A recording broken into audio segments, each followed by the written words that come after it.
recording. It also has the, the closed caption, the captioning on it. Right, okay. So let me go back to the beginning. Let's just start over. Okay? Well, you don't have to do that everything. That's okay. All right, I can do it fast, all right? So here it is. We are going to talk about how we are responding to discussion posts. And I'm going to go to communications and then discussions.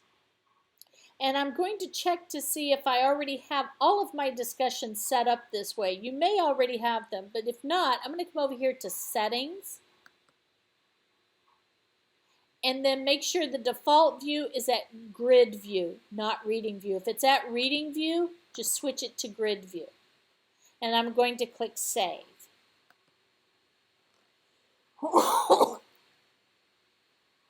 Okay, if I want to respond to a student and I want everybody in the class to see the response that I give, I'm going to come here to the discussion and click on the blue letters because this is the actual discussion topic where students talk to each other and I can talk to them. When I click on this, you see this bar right here. I may need to hover my mouse over this bar to where the arrows are in a two direction here, and then hold the mouse button down and move this bar down so I can actually see the different discussion postings. And so if I want to look at Angela Thomas's discussion here, I can see that this is where she made her initial post, and then Kamaya responded to her because it's indented a bit. Same thing with Jamisha. Jamisha made an initial post, and then Angela responded to Jamisha because it's indented. If I want to look at what Angela posted and respond to her, what I do is I click on her initial response, her initial post. All right, when I do that, Angela's post appears down here at the bottom, and this is where I may need to move this bar up so I can see what she posted. And I can read that here, and then I can click on the blue reply button because this is going to be me replying to Angela. So here I'm just going to write my reply. Gosh, if I can type. And that will go to everybody. Everybody can see this. Okay? What did you click on for that? I missed that. Reply. Yes. Reply and then post. Now when I do that, now I can see that my reply has been added here in this list. If I was going through and I wanted to see what Jamisha wrote, I click on her initial post. I clicked on that. And it appears down here, so I may need to move my bar up a little bit to see what she wrote. And then after I read it, I can click on the blue reply button and scroll down.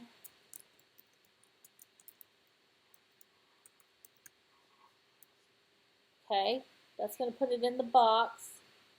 And notice that you have really two scroll bars here. I'm scrolling within her box, but then I'm also scrolling the entire post.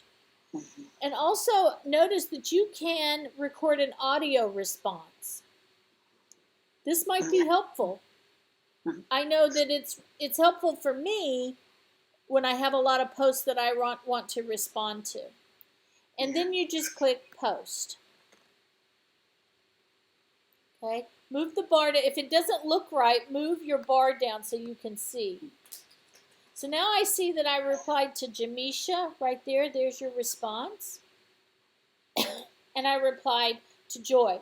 Now, what this means is anybody in the class, any other student can come here and see what you wrote. Okay, everybody in the class has access to this. But let's say you want to say something to Angela or Jamisha, but you don't want anybody else in the class to see what you say to them, give what kind of feedback you want to give to them. So how you do that is I'm going to come back up here all the way to the top and get out of this discussion post. I'm going to click right back here on my discussion list. And I'm going to come down here to the discussion post. What we did last time was we clicked on these blue letters. I don't want to do that this time. I want to click on the, well, can you hold on 1 second? Hello? Yes? Hey, Judy, can I call you back in about 10 minutes? Okay. Thank you. Okay, bye-bye. All right, sorry about that. Now, like I said, it's been busy today. All right, so what I want to do is I want to click on the drop-down arrow, and I want to assess the topic. Now, listen, when you do this, when I click on Assess Topic, just remember that the names are going to can be sorted by first name or last name. They're not going to be sorted the same way that you saw them in the discussion post, because the discussion post lists people as they post a discussion. It's by time, right? And here, the names are being sorted either by last name or first name. In this case, it's by first name. It looks like descending order. So I'm just going to switch it to last name. Yeah. And I'm going to scroll down until I get to, what was Angela's name? Was it Thomas?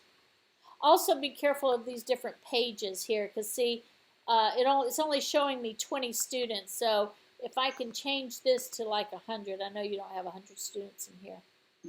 Right. What was Angela's name? Was it Thomas? Yeah, Angela Thomas. Okay. And if I click on this topic score, because essentially what you're doing is you're getting into the point where you grade her. All right. Here you can see what Angela wrote, her initial post, and then anybody she responded to, anybody Angela responded to. And here you see you have some feedback that you can give, and that's only going to go to Angela. I'm going to shrink this down because this is out of our recording spot. You can also put her grade right here under the topic score. So only Angela will see this feedback. Everybody in the class won't. So you can write whatever you need to write to Angela. Okay. And then you would click publish. I'm not going to do that because this is, even though it's last semester, it's a real student and whatnot, and I don't want to mess up, your course. But that's what you would do. You would just click publish. Okay. Get rid of that. Get rid of this. Close this out. Okay. I'll practice with that a little bit. Give it a practice. It's not difficult. It's just, getting used to the process. Click on all the stuff. I've got the notes here now. Okay, there was one other question. Oh, could you go into more assignments, assessments, and assignments? Sure.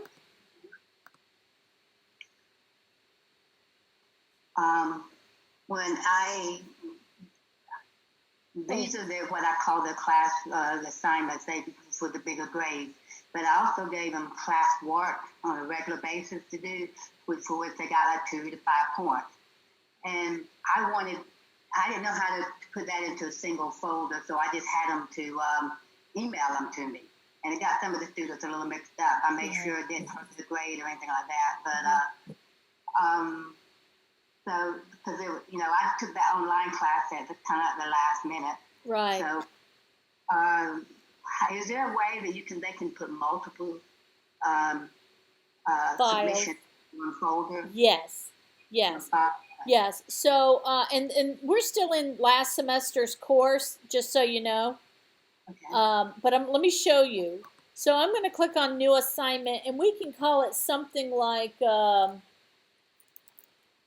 Weekly Class Work. Weekly Class Work or something like that. Okay. Yeah. All right. And then you can write some instructions right here on what that is and means. Here's the thing. this is the setting right here, and it's a default, so you don't have to do anything for this, okay? But the submission type is a file submission, which means they can put it on a Word document, Excel spreadsheet, whatever it is. But here's the thing, files allowed per submission, unlimited. And what that's going to mean is it's going to be one folder, but I can put as many files in that folder as I want to. So, and the good thing is for you, it's going to give a timestamp, okay? So Okay. you'll know week to week who's doing what. Okay. That's what I thought. I wasn't really sure about it. So, and what you could do, Joy, is say your weekly assignments are going to be worth, for the whole term, let's say they'll be worth 100 points. So each week, then when the student submits the one, because here we are at week 1, and here's my one file, you can give them a grade of 10, right? And then week 2 is then it'll be increased another 10 points to 20, then 30, 40, 50, you know. So each time they submit something, their grade can go up. So it's very easy to do. So I would put like on the class assignments, I put what the grade was supposed to be. I can do the same here and put what the total grade would be by the time I complete all of them. Okay. Right. All right. That sounds good. Yeah, that's not difficult. And that prevents you from making a folder for each, week, because that's a lot. Okay. That's good. I have a question for you as a online teacher. Sure. If I teach on Tuesday and I give them some class work to do that they have to turn in later in the week, how many days do you think it's appropriate to give them time to do that? Is there should it be done quickly or should it be done for the next class session? You know what? This is the way and you have to work this out to come up with a schedule that works for you personally, because you're the one that has to accept the work and grade it. And whatever you choose, as long as you have it in the syllabus and the student knows ahead of time, then they can adjust their schedules to fit yours. So my classes always opened on Monday morning at midnight, 12:01, and then the module closed at 11:59 on Sunday. So the idea was, on Monday, everything you've got to do that week, and you have the whole week to do it. And then it's due on Sunday. And so then what I do is I wake up on Monday morning and I go and enter zeros for any assignments that are not completed. And I taught freshmen and sophomores. I taught a core class, so I did not take late work at all, because that's too much for me to manage, because I work during the day. Yeah. Okay? But I don't feel guilty about people not turning in or worry that they didn't have enough time, because they had a solid week to do it. Yeah. And you knew on Monday, and so you can adjust your schedule between now and Sunday. You can figure out what else you have going on, what else is due.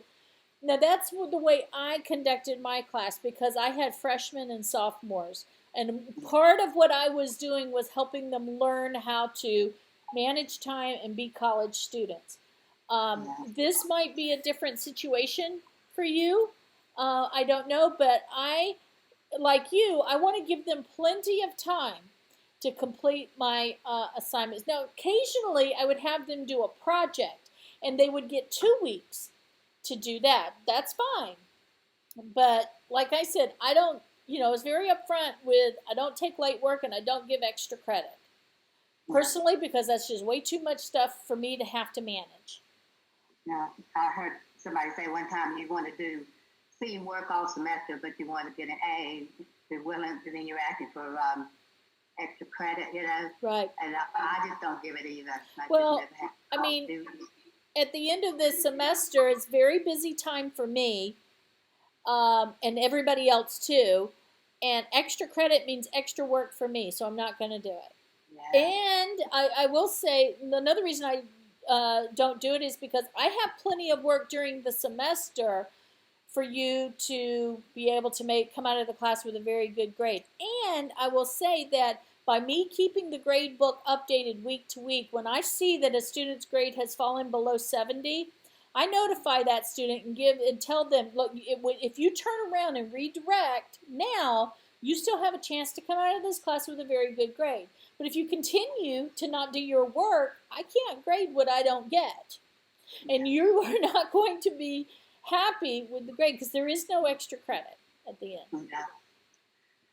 Well, I know that I have one student in my online class that he didn't check her emails, and so he got way behind. I allowed her to catch up, and she ended up making, I would say, she may have gotten a 70 in the class, but she would have easily made a B if she had paid more attention. You know, Yeah. She was saying, my last semester after she said, I have one more semester, I can't lose my, financial aid, and I went ahead and I allowed her to turn in the late work, but I told, but if it hadn't been for COVID and everything like that, I would not have done that. But I want to make sure this time I started off, make sure everybody knows all, because I was a little confused about some of it myself, so I made some concessions that I normally wouldn't have made, but it did not want anybody to pass or fail, so. Well, I stand pretty firm on my rules, don't take late work and all that kind of stuff. But the truth of the matter is, I'm also pretty flexible. If a student comes to me before the due date, before Sunday, and says, look, this is going on, I've got this, or COVID, or I have a training extra because I'm military, obviously I'm going to be flexible. Yeah. But what I try to avoid, and I do avoid this, is that student trying to turn in work in May that was due in February. I'm not doing that. And I don't make it an announcement, but because if you tell students, well, if you tell me ahead of time, then I'm more likely to take it. Trust me, everybody will tell you ahead of time that they can't do whatever, it is they need to do. But, I take a lot of the requests that I get on a case-by-case basis. She was saying, well, I don't check my emails that much. I said, well, that was one of the things in the syllabus that said, check your emails regularly. I said, I'm going to check mine, and you should check yours. And I also told her, I said, everybody else did. Well, and that's another thing, Joy. But everybody else got it right. Why couldn't you, That's another thing that you really, as teachers, we have to make sure that we have to be fair to all students. And, really that's a legitimate reason for not taking work. Because if everybody would like to wait till May to turn in all of their assignments, but there are students in your class who do what they're supposed to do, and you have an obligation to them, and to be fair to them. So that's. I don't usually let a student intimidate me, but she was intimidating, and when I told her, I said, well, this is what your grade is going to be at. At that time, it was a D. And she says, that is not acceptable. Not acceptable to me either. Also not my problem. Well, I think this is going to help me a lot. I told you, like I said, it wasn't a lot, but I just wanted to be sure that the discussion thing, that made a lot of sense to me. Good. So I can figure that out now and get that to work. Okay. Hopefully I'll still be able to do the broadcasting, recording, and all that. I got my notes on that. Okay. I told you the very first day of class I had problems because I was so concentrated on clicking on the right things. I didn't see the little extra message that came up, said, do you want to access the camera? Oh, okay. Oh, yeah. The camera. And when my student said, Miss Norman, it came up. And I said, oh, so I went out and went back in. There it was. So it worked. I was like maybe 10 minutes late getting started with class, but that was, I felt like that was the result of a good teacher. So I appreciate your time and your patience. And then when you do it all the time, it's just like the other day, I had to change my password to my CSU, and I changed it just before Christmas, so actually just before Thanksgiving. And I hadn't been back in until just recently, and all of a sudden I thought, what's my password? I couldn't remember but I had written it down somewhere, so I knew that would happen. Yeah. But when you get out and you get back in, you forget some of the things and you don't do it all the time. I think that's exactly what I'm feeling this week. We've started cranking up these last 3 days, so yeah. Well, I gotta make another phone call. So, but please, this doesn't have to be the last time.